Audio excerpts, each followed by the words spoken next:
Well, a very good evening and welcome to this special edition of our talks with the leaders of this country. And tonight we talk to Raila Odinga, Azimio One Kenya coalition leader. There's a lot of things that have been happening in the country in the last few days, and currently we know that he's pushing to try and get out Kenyans, rally Kenyans behind him to achieve electoral reforms. And that's a good place to begin this evening, this discussion, because in the last 24 hours, we have seen what's happening in Mexico. There has been a huge crowd that have been witnessed in Mexico and most Mexican towns, and they're calling for electoral reforms. Now, theirs might be a little bit different because they say the government is trying to undermine the Electoral Institute by cutting its budget and cutting its staffing. But all over the world, this is not a new phenomenon because everyone is trying to push for electoral reforms. And back here at home, that is one of the things that Raila Odinga is pushing for. So thank you so much for coming and for allowing us to come to your home, actually. Let's begin with that. You've seen what's happening in Mexico, and it seems this is a phenomena that is getting root and taking root all over the country. Is this one of the reasons that you are asking for electoral reforms and in a way that you're rallying people behind you and calling them out of the street? Is this one of the reasons? We're not imitating any country. We're dealing with our situation here. But Ken, I can tell you that I get a lot of information from the whole of the African continent. They're telling me that this is not a Kenyan affair, that this is a continental affair, because they're saying that since the reintroduction of multipartyism in the early 90s, a trend has emerged where the leadership is actually taking the country back to single party. There's reemergence of the strongman syndrome, and elections are being held merely as rituals. The leadership cannot leave. If the leadership leave, they impose a new one, or this institution called Electoral Commission is used to rig people into power. People who have been defeated, but basically they're being rigged. So they're talking about electoral justice. The word electoral justice is now become the vogue around the continent, that the votes should count. Our people who have voted at the ballot is what should count. So the moment to say that the counters of the ballot are more important than the voters.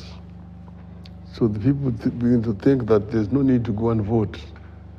If your vote will not count, it will not make a difference. Already there's a predetermined outcome. And that's why we are moving on this way. Okay, predetermined outcome. One of the things that you have been saying in the last few days, if there are no electoral reforms, then Kenyans have no reason to go to the ballot. Do you think you have that ability to tell Kenyans not to go to the ballot and they will not go to the ballot? And what is that one reason why you're really advocating for this? I'm not even saying that I'm going to tell them not to go to the ballot. It is just a logical consequence of what is happening in the country. You take a country like Cameroon, people, the elections are held as rituals. 20% of the voters turn up. Sometimes it's even 15%. Why? Because it has already been predetermined. You've got a president who has been in power since 1979. And again, he's going to run again. And he's now senile. Sometimes he even forgets where he's sitting. But he'll be re-elected. The outcome is already predetermined. So if the people feel that the outcome will not reflect their efforts, then they just stay at home. Okay. So you see the drop from 2013, 2017 this time around. Exactly. And if what has happened just now persists, I can tell you without fear of contradiction that 27, you'll be lucky to get 50%, even 40% turnout. So, of the total registered voters? Yes. There was an indictment because 8 million Kenyans out of the total registered numbers did not get out of this election. Are you saying even in the Kenyan election they thought it was predetermined? Yes, quite a number of them. You remember that in 2017, the Supreme Court nullified the results, and we refused to go to the second round because of the failure by the Electoral Commission to change anything. So that is responsible. Now what has happened now is so blatant. Kenyans see it, you know. More blatant than 2007? It's much more blatant. 2007, of course, you saw what they did. They stopped, but it was close. It was the difference was less than 1 million. But this time round, the difference is over 2 million. And people see it, you can feel it. That result, result of the whistleblower cannot be changed. You see, the IEBC stamp is there, the signature of agents is there, but there's that barcode, which if you scan, shows you the location, the date, and the time of transmission. Okay. For that location. So those results are not fake.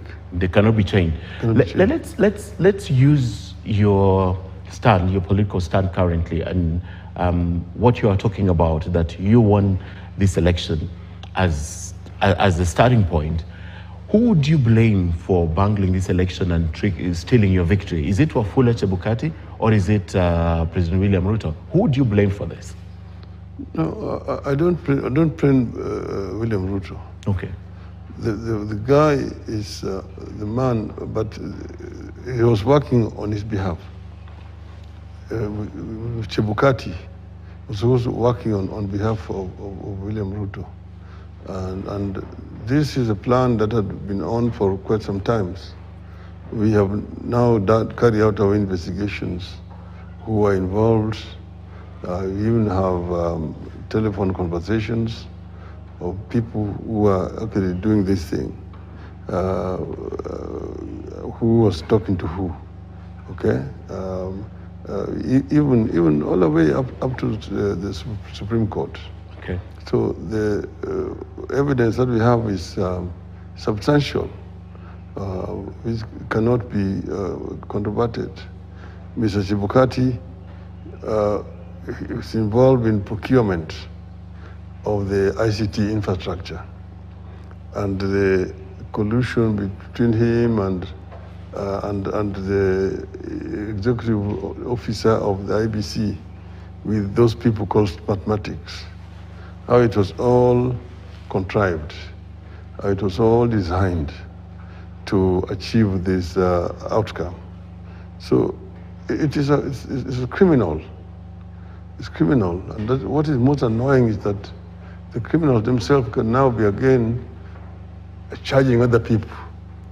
You see, the 4 commissioners who are standing by the truth and saying what Chebukati is announcing is not the genuine result, are now the criminals. And they set up a tribunal consisting of chaired by a judge who is being wanted in the United States, you know, for some crimes. And he now comes out and says that Azimio wanted to rig elections. It is laughable. It's so annoying. The kind of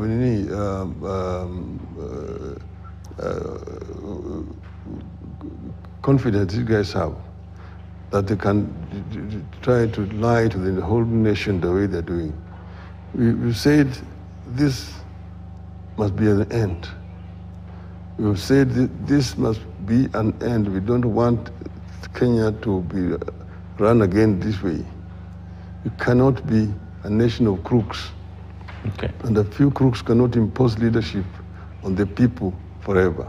With hindsight, do you think you should have maintained the tempo in the attempt to remove Wafula Chebukati from the helm of IEBC? With hindsight now, before the handshake, do you think you should have done it then? Yes, we wanted to. We should have done it. Or we should not have agreed to go to elections under Wafula Chebukati. You see? But the thing was the fear that the country was going to break apart. That really was the reason. But even after that, you see, I asked one of the diplomats, you know, the reason why you have got odd numbers in commissioners is so that there can never be a tie. So those commissioners cannot be 3. No, they cannot be 4. They can only be 3. They cannot be 6. They cannot be 8. They cannot be 10. It will be an odd number, you see, so that there's not a tie. That's why there were 7. Now, there are 3 against 4. And the 3 goes and announce the result, and it is accepted. I asked a diplomat here, ambassador of a very senior country in the EU, I asked him if this were to happen in EU, in EU country where elections are held, and 4 commissioners say no, and 3 commissioners say yes, would that be acceptable? Mm-hmm. What did they say? They said that would not be acceptable. That country will be suspended from EU. So then I said, but here it's been accepted because this is Africa. And in Africa, you can afford to apply different or lower standards. Is it because it's Africa or because it's Kenya and Kenyans just let things go? Kenyans forget about it. Is it because it's Africa? It's Africa. They say you can afford lower standards. So we are saying, no, Africa should not be judged by lower standards. If it is wrong in Europe, it should also be wrong in Africa. I'm going to talk about the international community in a short while, but I want to finish this. You have said that Wafula Chebukati was working on behest of the President William Ruto, and of course you don't blame the president entirely for this, so you blame Wafula Chebukati for most of it. Then why don't you think your political competitor, who is now sitting on the seat, should be allowed to continue? Why do you think he should leave, and yet most of the blame is heaped on the Electoral Commission, which should have been a neutral arbiter in this election?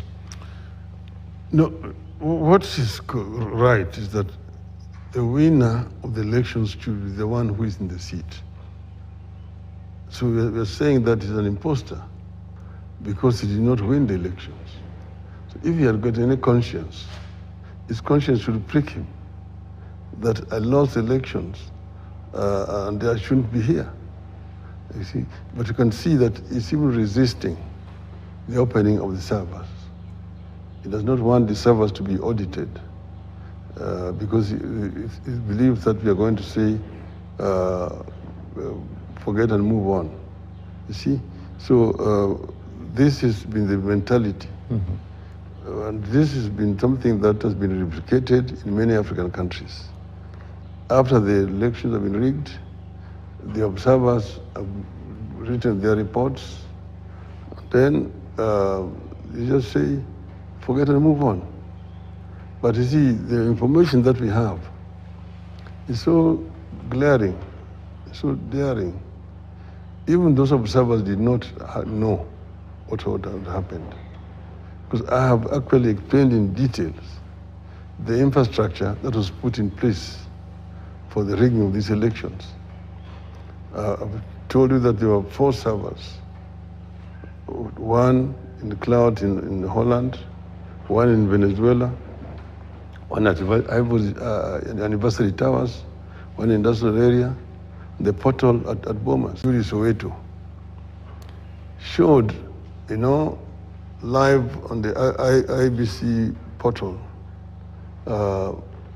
transmission, one of the Kim's kids transmitting results from a polling station in Mount Elgon. And 8 minutes later, it was transmitting results from Nyeri. And when they were asked, because each Kim's kit was supposed to be having its own identification. Unique identifier, yes. Unique. Nothing could be replicated. Remember the kind of excuses that IEBC gave. And even show the signature of that Jose Camargo in the portal, because he was the one who was sitting there changing results the way he wanted, because there was a predetermined outcome. If you look at the figures from the Chebukati, 7.1 against 7.2 against 6.9. And then with the one in this portal, the one which has now come out from the whistleblower is 8.1 against 5.9. The total is the same. It's all the same. So that's why. And we can even show you from our own analysis where they were removing. You can show you in Mombasa.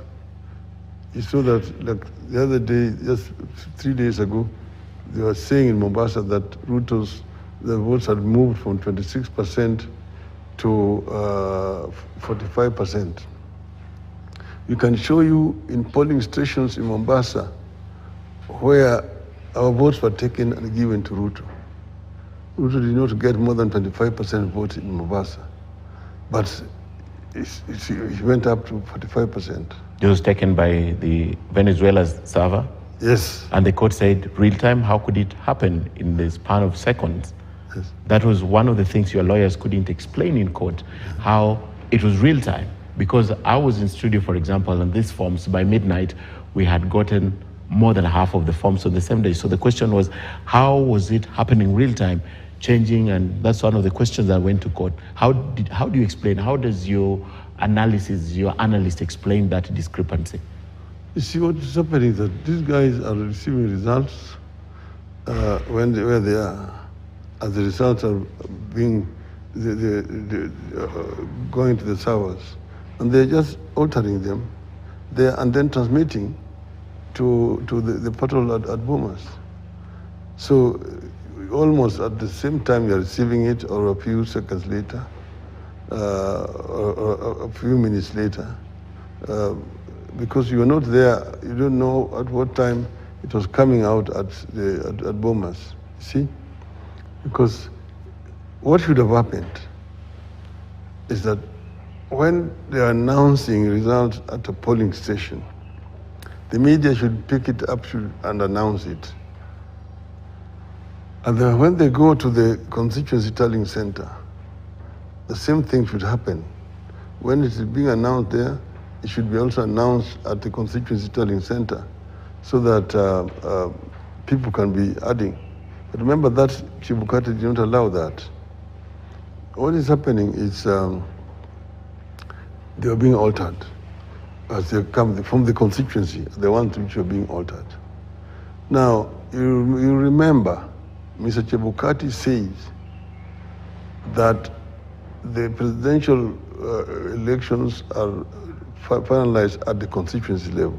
It was actually the court that said that. Now, Chebukati himself had announced at Bomas of Kenya. Mm-hmm. We have it, we've got that tape. Okay.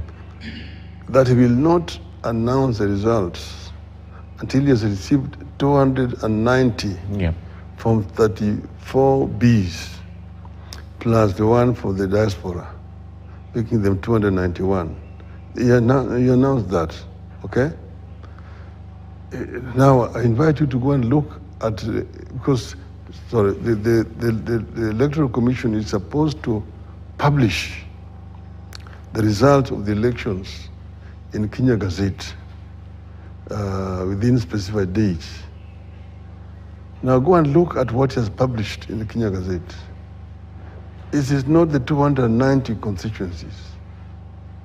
It's published the result of the presidential elections based on counties, 47 counties.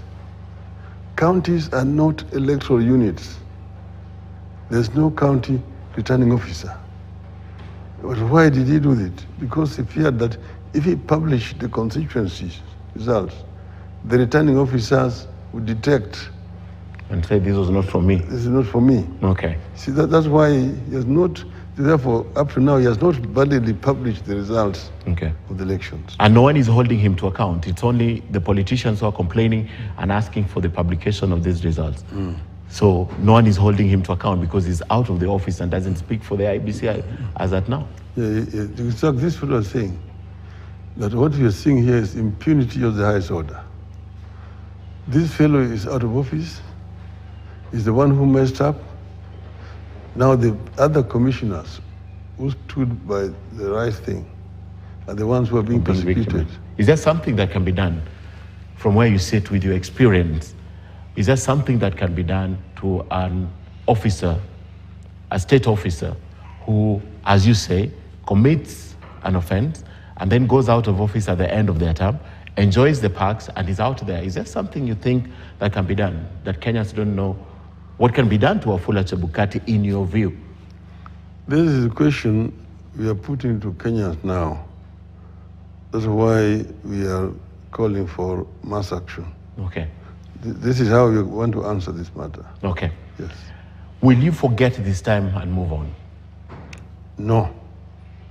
We will not forget and move on. Because the future of this country depends on resolution of this dispute. If this is not done, we will not have a country. And the consequences will be too grave to contemplate. I am not saying that you have lost some time since you started pushing for electoral reforms. But what I want to ask you is this. When you are more energetic and when you had the vigor and the drive then, when you had all these people behind you, for example, William Ruto was behind you in 2007. When you had them all behind you, you forgot and moved on. When most of these strong people who have propped you for so many years have left, you believe that you still have the energy, that you can push and you'll not forget and move on, or it's even easier for you right now to forget and move on because you've done your part for the country? You see, it's not a question of me having done my part for the country. What I'm doing is for posterity. That other time, you remember the country was burning and the international community moved in here. You remember people like Desmond Tutu were here, Kenneth Matiba, Kenneth Kaunda, Benjamin Mkapa, we had Kofi Annan, we had President Kufuor from Ghana, and other people from the UK, the US, all came here. And they all put pressure on us to agree to a negotiation. Yeah. And eventually we agreed to negotiations. That's how we appointed the teams. 4-4,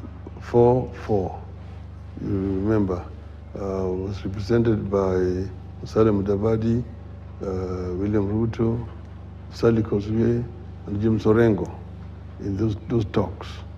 And the other side likewise. They negotiated. In the end, where they could not agree is what we now agreed with the Kofi Annan, me and Kibaki, and we had Kofi Annan, Benjamin Mkapa, and Mr. Kikwete. Okay. So Then come this other time, the 2017, we did not just move on. What happened, as you remember, we took an oath of office, and the country was on the brink of burning. And we negotiated with Mr. Uhuru Kenyatta and signed an MOU that stipulated certain amendments, changes that needed to be done. That MOU is in the public domain. Then we set up a task force to go around the country, talk to people, and make recommendations to changes, which ended up in BBI. And so that the BBI was dismissed by the courts on the ground that President Uhuru had played a role in initiating it. Okay, but it was reforms which were necessary. Okay, and now you can see even this Kenya Kwanza people are trying to imitate it. So I did not compromise. I did not go into government. My ground was to ensure that reforms were carried out. That's why I asked my people to be patient, who was agreed to reforms. And we formed a bipartisan task force. Okay. See, and these people have been talking about, oh, it is a handshake which is responsible for the messes. I did not even appoint a CAS in the government. I did not appoint a cabinet minister or even a head of any parastatal. So, if anything else, it is Raila Ruto who was the deputy president, earning all the perks and enjoying all the security support and so on. Okay. And now he comes out and disowns everything that was done by his government. Okay. And blames it on me. See, I think that Kenyans are too stupid. And it's every day in the public rallies, Deputy President Rigathi Gachagua, they state it every day, sorry, together with the lieutenant. What will it take? Because you mentioned two issues. I want to go over this topic. You mentioned two issues. You mentioned the country was burning, the instability, and there was need to come to dialogue. What will it take for you, for example, a leader of your stature, long term, with a huge following, half of the country? What will it take to sit down and talk to William Ruto? There's no basis of talking right now, because he's insisting that he was selected, he's moving ahead. We told him certain things. For example, we said electoral commission is the referee in an election. It cannot be appointed by one side at all. There must be negotiations on how to do it. And we also even say that the way things are, with the kind of mess that we went through, we need to now actually look at the Electoral Commission afresh and see how to restructure it, so even decentralize it, so that you have got units at the counties responsible for tallying and announcement of results. So it is a major issue. It's not just a matter of putting up a select team to go and interview and recommend people who are going to be commissioners. We're just going to replicate a Chebukati thing. Okay. Instead of 3 Chebukatis, you're going to have 7 Chebukatis. Okay. So it means that it's not ready for any talks. It's not ready for any talks. And you see, they also have now condemned the other 4 commissioners whose term had not even ended. See, our situation would be that those 4 commissioners must be reinstated with full benefits. Okay. And then in a restructured commission. Okay, but we must sit down and talk about the electoral commission. Okay.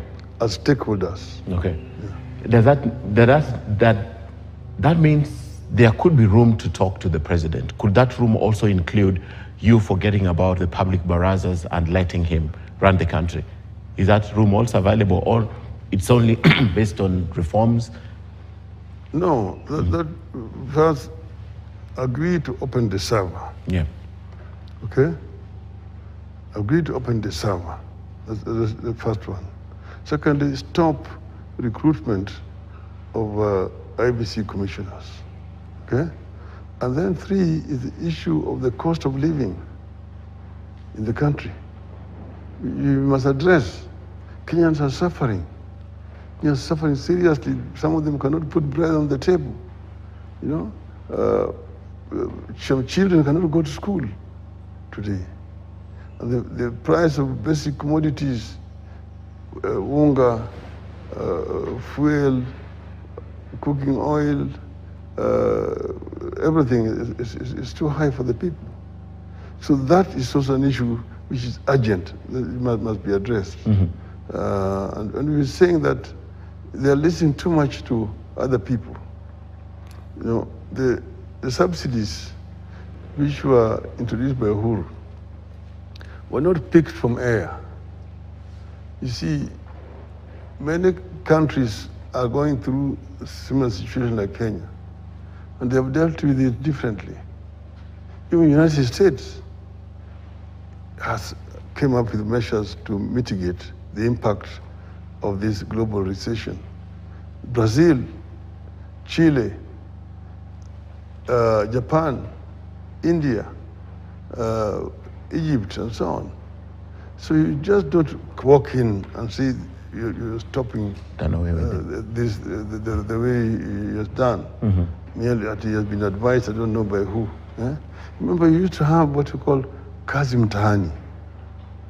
Kazi Mtaani was basically a replica of Kazi kwa Vijana. Kazi Mtaani was actually putting money in the pockets of the youth and women. So it was a program that should have been continued, you know, for some time.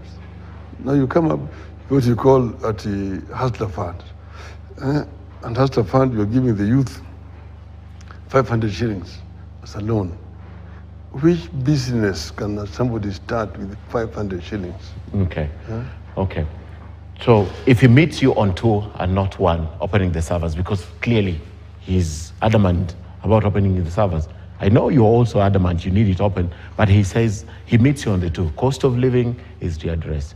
IEBC, he sits on the table. Will you still demand the last one, opening of the servers? Because that's a can of worms. That is where we begin. That's where we begin. The servers must be opened. So must be open. If he knows that he won the elections, why does he fear? You mentioned something about having done your investigations, and you have evidence now on how this, what you call, crime was perpetrated. I remember your chief agent also said it, the Bomas, this is a criminal enterprise. But you mentioned the judiciary, even the calls that were made to the judiciary, and you said you know by who, what they said. Now, do you believe your case was hot air? And secondly, do you believe William Ruto and his team colluded with the judiciary? Yes, now, let me first say, the language that was used in that judgment is unjudiciary, as you know. And secondly, the manner in which it was done. Because, you know, remember 2017, we had a Supreme Court, then presided over by Justice Maraga. Each and every judge wrote their judgment, and they read their judgment. Okay? Because there was no concurrence. Here, the ruling is written by one person. The suspicion that it was written somewhere. But I don't want to speculate. But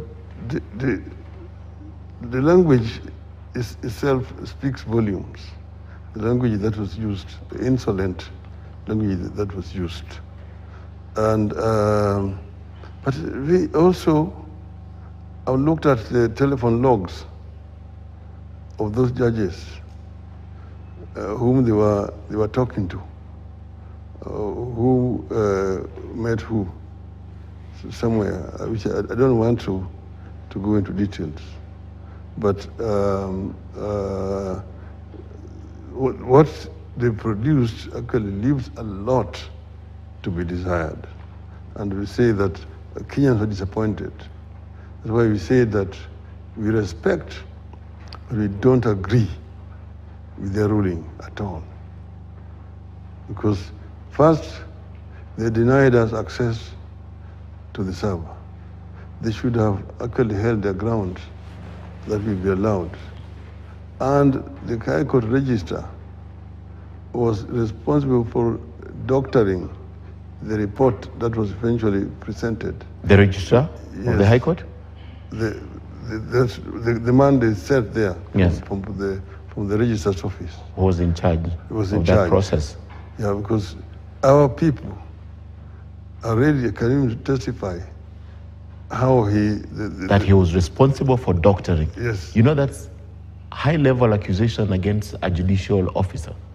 Yes, but I got my experts who will come and tell you that this is what they came out with, but what was presented was different. Okay. So there was coalition. You believe there was a coalition. What is the remedy? Is this also a part of public baraza engagement, the remedy to the judiciary? We need to basically interrogate all our institutions. Okay. All our institutions to bring it. That's why we are going to the people, see, who are supreme, who are more than the judiciary, more than the executive, okay, more than parliament. There are talks that during the day you're talking to us publicly about public barazas and what you intend to do, but during the night there are emissaries, there are people who are being sent to you and people you are sending to William Ruto, and you are up for, Kenyans are up for another handshake. And we have seen even a memo from the president going to parliament on the office of the opposition. So during the day, are you telling Kenyans a different thing from what you're doing at night? Not at all. And I don't know of any emissaries who have been sent anywhere. I can say without fear of contradiction that not for me, I have not sent anybody to Mr. William Ruto. Has he sent people to you? No. Okay. That I know. He has not sent anybody to me. I've also not sent anybody to him. What I'm saying in the day is what I say also at night. And you see they've been talking about, oh, these people want to talk on Mukati. See the way that rogue deputy president has been running around saying that these people, tunajua wanataka tumnusu mukati, and this time around they've been known to mukati. We are not looking for half a loaf. And even under Uhuru's government, we did not get even a quarter of a loaf. We did not get even a quarter of a loaf. The only time that we went into government was the one that was negotiated by the international, through the mediation of the international community. 2008. 2008. And we even had to amend the constitution to create the position of the prime minister, which we occupied. And we appointed a joint cabinet, 50-50. Back at 50 and out of 50. That was that time. Since that time, we have not been in government. Okay. At all. It's all useless propaganda. So you are not talking. We will not be surprised sometimes in April that Raila Odinga and William Ruto are having a handshake at the lawns of Harambee House or in State House. Not at all. Have you seen William Ruto since he was inaugurated? No. Okay. Even on TV? Yes, you've seen it. So the office of the opposition, he says that this is not about Raila Odinga. This is about the loser in the next elections, the subsequent elections. It's not about you. Do you think he's trying to manage you by giving you an office? I'll give you a background to that memo. Okay?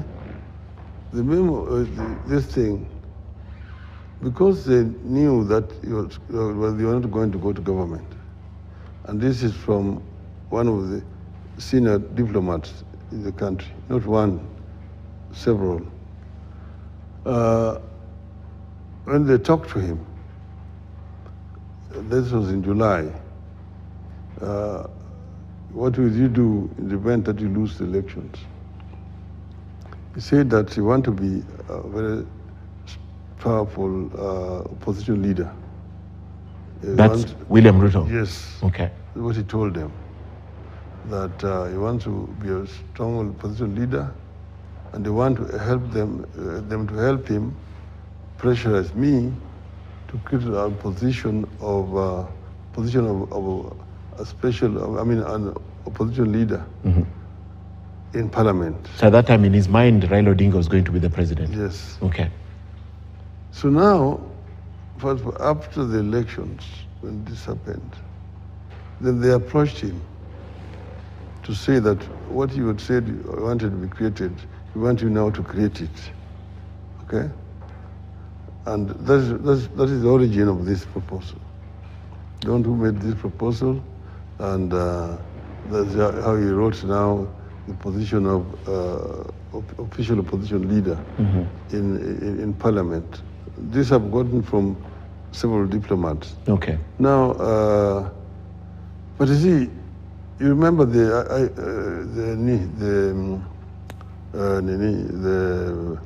report of the task force on the BBI.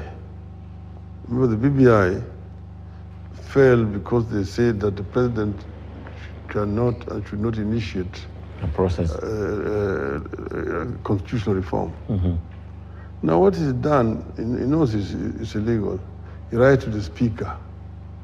And then the speaker also acts as somebody who had not even studied law, now asking the committee to generate a bill. See, the speaker should just sit there and wait for bill to be brought to him. He cannot instruct a bill to The be. president should not write to the speaker. If the government wants a bill to be brought, there are procedures. The memo is brought to the cabinet with a draft bill, which is approved. In those days, it is given to the Attorney General. The Attorney General will now go and complete the bill, and bring it to Parliament. Then Attorney General was a member of Parliament, ex officio. But now, the Attorney General will give the bill to the leader of majority.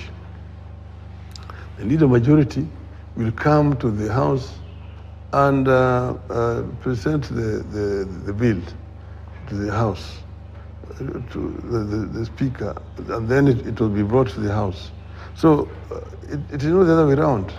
The Speaker has nothing to do with bills. What Ruto would have done would basically have asked his majority leader to bring the bill drafted to the House. Okay. And this is just not done. Okay. So what is going on there right now is very illegal. Okay. I want to talk now about your party, ODM and Azimio as a whole. In the last election, we saw the numbers. You had more numbers in Parliament. You had more numbers in the Senate as Azimio. And of course, you claim, you say you won the presidency. But you have lost significantly, including very close people who ordinarily you wouldn't think will stop and even think of leaving Raila Odinga's side. They have left. And now probably you're remaining with very few membership. Strong members with very few membership. How have you lost control of the people who came to Parliament or to leadership, courtesy of Azimio? Can you tell me who you mean those who have left? We see them every day in the media. Just the other day, we had a number of them at State House. But did they say they've left? You don't have to say it, but when you appear, your party said they did not ask for permission to go to the presidency. You have dismissed it and said there's no development that is at State House. Yourself, you've dismissed it and said, why did they go to State House? Development is not found in State House. So these are your members of parliament. We had people like David Ochieng, for example, who was in Azimio, and straight after that, I said his allegiance is on the other side. But he clearly was on your side. We saw him all over. So there's quite a number who have beefed up the number of Kenya Kwanza in parliament. You see, David Ochieng's case is different because he had his own party, as you know, and he had an agreement with Azimio, just like the other party, UDM, from Mandera and Marsabit.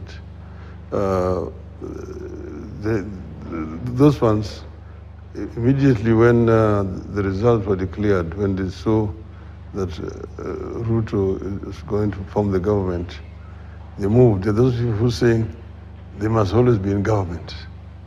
So they were in Azimio because Azimio was going to form government. Mm-hmm. But when Azimio did not form the government, then they moved. But you need to know that I got majority of votes in those areas. I got majority of votes in Mandera, got majority of votes in Marsabit, even in Isiolo. But they moved without even consulting their people.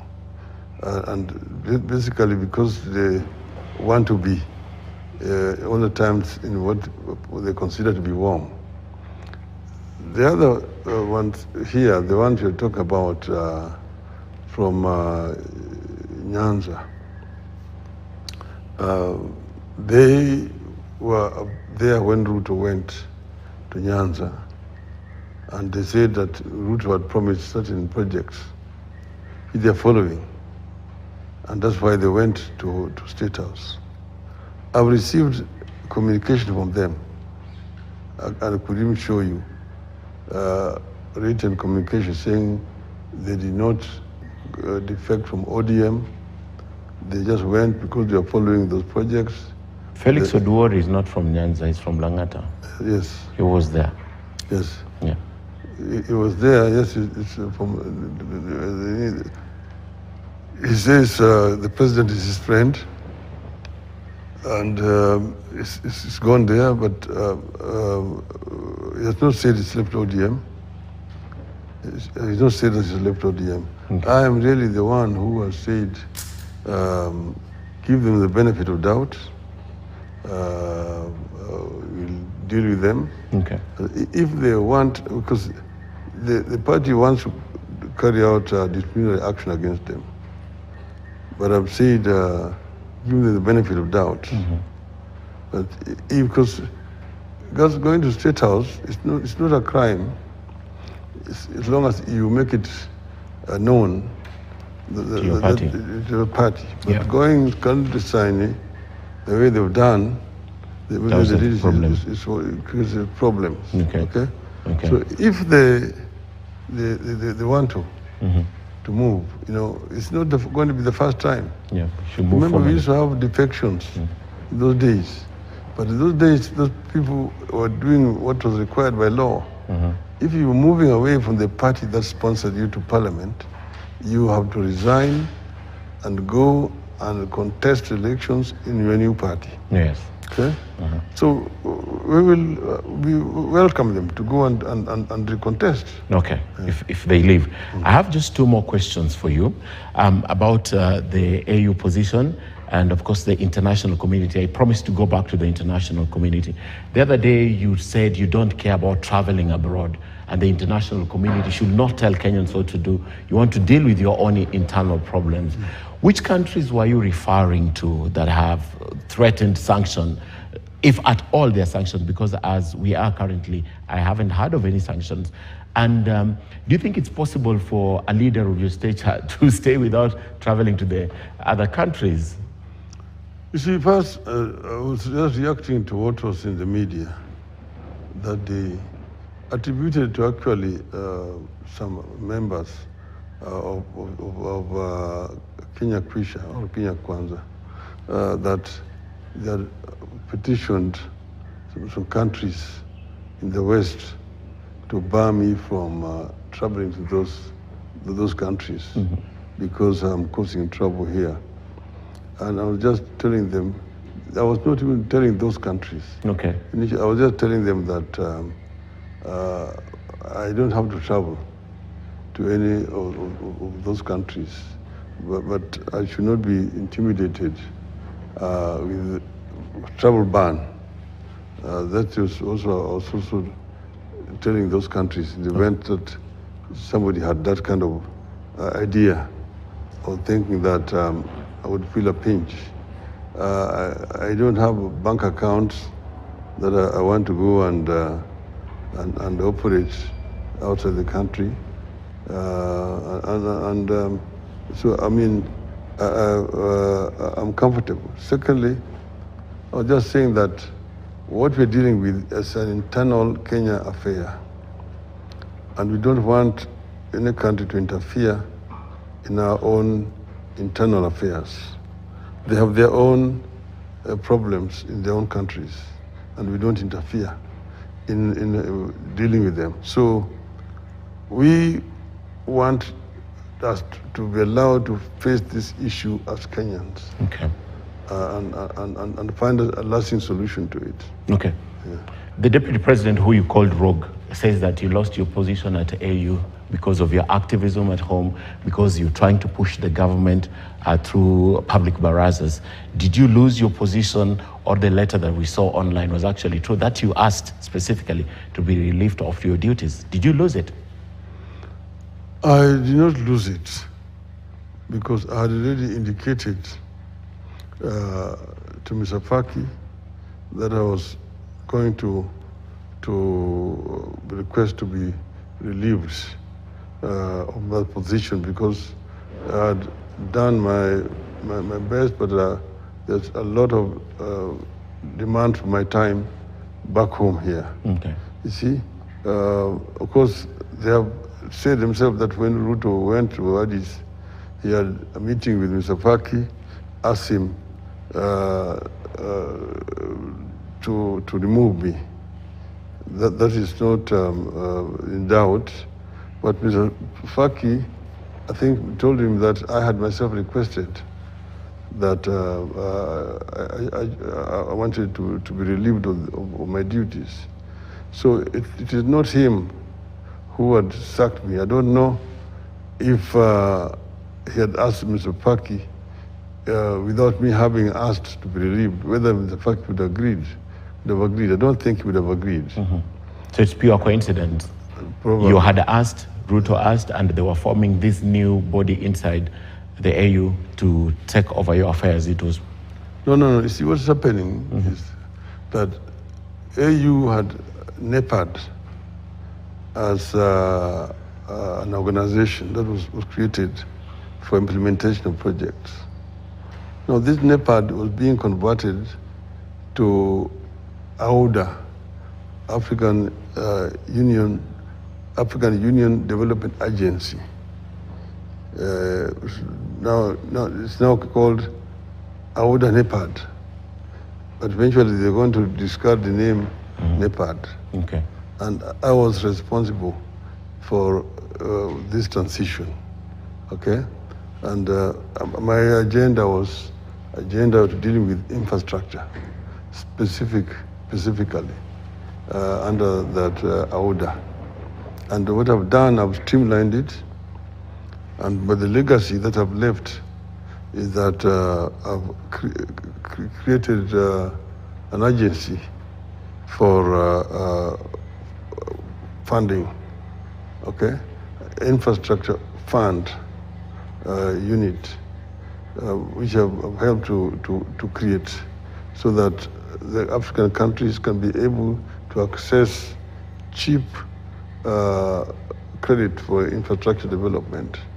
Because right now, most of these countries are either to go to the World Bank, IMF, or some country in the West, or China. Okay? But we are able to come up with an idea that there's quite a lot of idle funds in the continent. You've got pension funds, and you've got sovereign funds, and insurance funds, which are actually lying idle in the continent. And if you can pool this, you can get a big reservoir. Each of these units investing 5% of their total capital into the infrastructure. It's not that they are giving us a charity; it's an investment. Okay. So instead of our countries suffering, going to borrow at very expensive rates from the World Bank, IMF, from China and so on, they will be having African fund, infrastructure fund.